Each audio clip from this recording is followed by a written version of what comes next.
Good morning, children. Today we will do a new lesson. It is a poem. It is in your Engaging English textbooks. The page is 59. Now this poem, the title of the poem is Ozymandias. It is written by P.B. Shelley.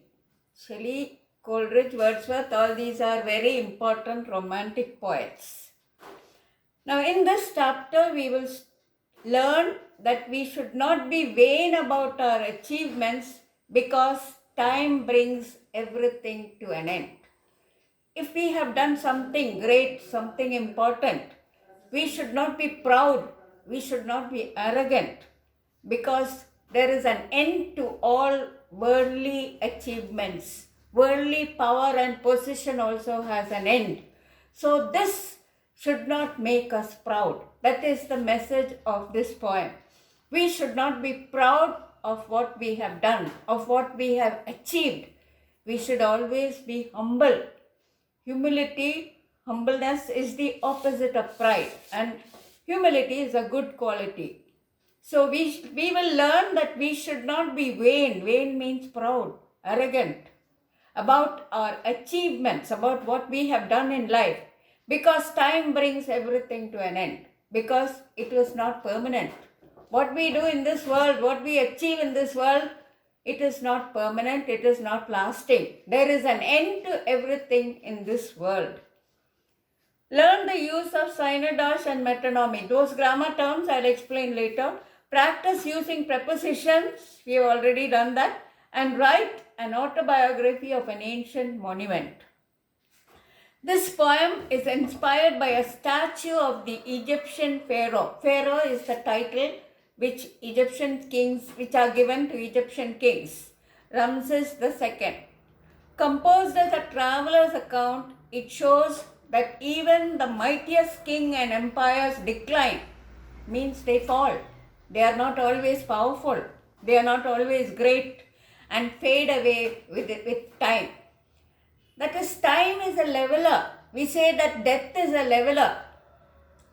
The beggar, the king, the high class, the middle class, after they die, they are placed in the same grave. They are forgotten. They lose their power and glory. So means it makes all people equal. When we say that death is a leveler, death makes all people equal. Similarly, we say that time is a leveler. Time also makes all people equal. Because after some time, the glorious deeds which a king or emperor or any other person has done is forgotten, is not remembered. So this is what this poem teaches us. I met a traveler from an antique land. I is the speaker of the poem. There are two characters here. One is the traveler and one is the speaker. I met a traveler from an antique land. Antique means ancient, old. The name of the land is not mentioned, which adds to the mystery. Who said, "Two vast and trunkless legs of stone." Trunk means body. So only huge legs. This is a very huge statue, a gigantic statue, an immense statue. Two vast and trunkless legs of stone. You can see there in the picture the two legs are standing. Two vast and trunkless legs of stone. The statue is made out of stone, or it might be some other material also, stand in the desert. Now the word desert is important there because desert stretches to a vast area. There is nothing growing there. It is bleak, and this statue had broken and fallen into the sand. Stand in the desert. Near them on the stand, half sunk, half buried in the sand, a shattered visage lies. Visage means face. Shattered means broken face. So here you can see in the picture the two trunkless legs. Trunkless legs means legs only. There is no body. And where it is lying? On the desert. In the sand of the desert. A shattered visage. A broken face. A shattered visage lies, whose frown and wrinkled lips, that is describing the face, the broken face, whose shattered visage lies, whose frown and wrinkled lips and sneer of cold command. So this king was proud. This king used to order people. He was proud of his position. And he used to make fun of others who were below him, who were inferior to him. So even though the face is lying, the broken face is lying in the sand, the expression on the face shows that he was very proud. He used to make fun of others. He used to look down upon people who were below him. And wrinkled lip and sneer of cold command. Sneer means making fun, mocking, making fun of others. Of cold command. Cold command because he's not, it's only a statue and there is no life in it.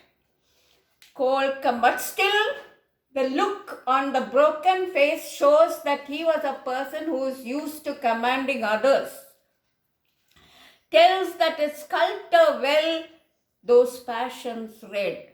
The broken face lying on the sand reveals that the sculptor is the person who made the statue. He understood the feelings of this king of Ozymandias.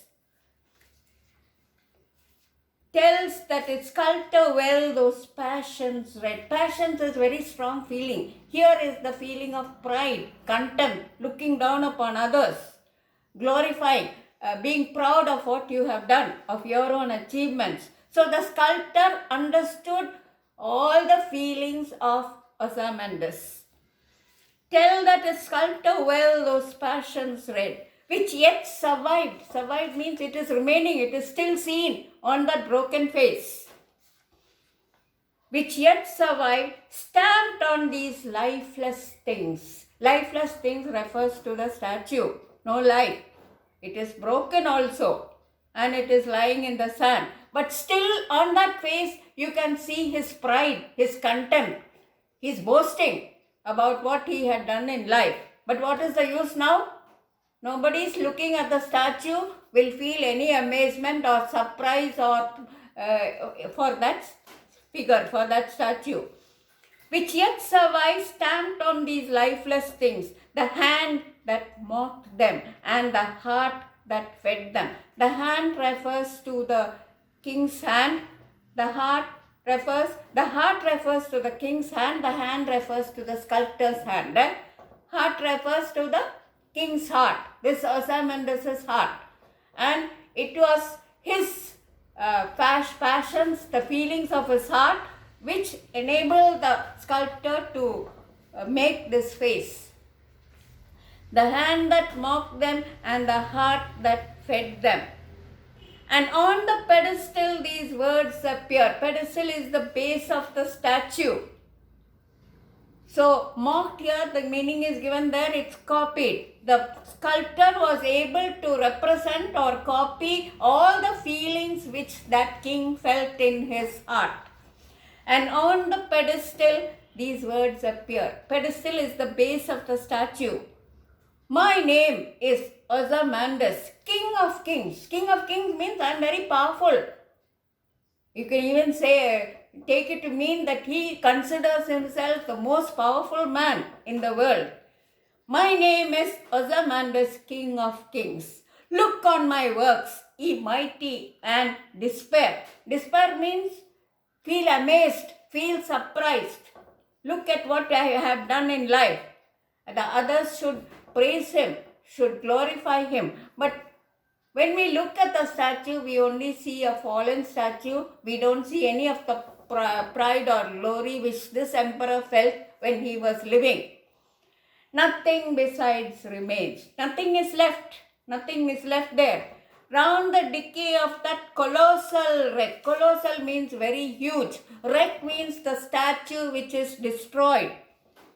Round the decay of that colossal wreck, boundless and bare. Boundless gives the impression of the vast desert, a very huge desert. So surrounding this huge statue which is now in a broken condition is the sand, the endless stretches of sand. The lone and level stands stretched far away. He wanted to be remembered he wanted to be glorified even after his death. But when the statue is broken and it is in the sand, nobody will look at it in surprise. Nobody will praise that statue because of its broken condition. So as I told you before, the message of this poem is we should not be proud, we should not look down upon others, we should not consider ourselves better than others, because all people are equal, all people are created by the same God. So that is the message of the poem. Now we will go on to the questions and answers. I will discuss the questions and answers.